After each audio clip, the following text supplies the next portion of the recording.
Когато си весел, се чувстваш добре. Една усмивка може да преобърне света от лош в добър.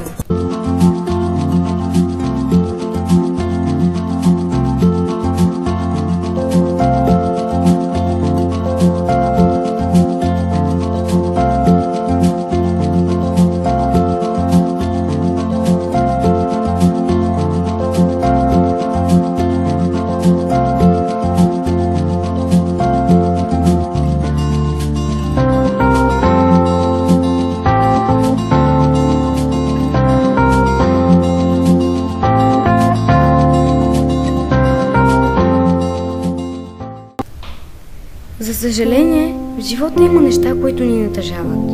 Не винаги сме весели. Можем да се натъжим от загуба на наш любим човек, от отдавна изгубена любов. Дори някои от нас могат да се натъжат от неуспехи, но нека това не ни пречи да вървим напред.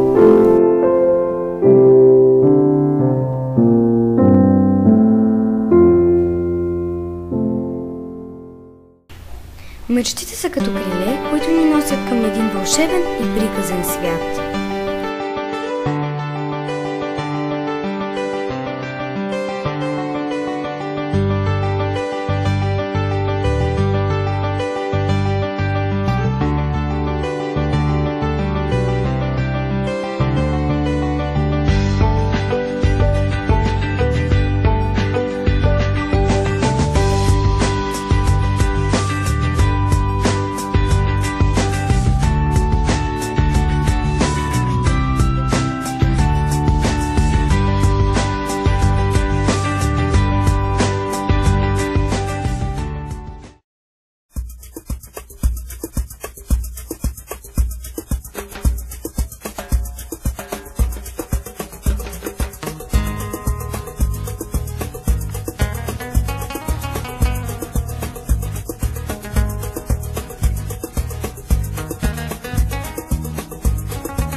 Фотографии и видеоклипове по проект Успех. Във филма участваха Васил Димитров, Камен Канев, Денис Бункин, Камен Гечев, Диан Димитров, Радослав Филипов, Росен Михов и Цветелина Панева.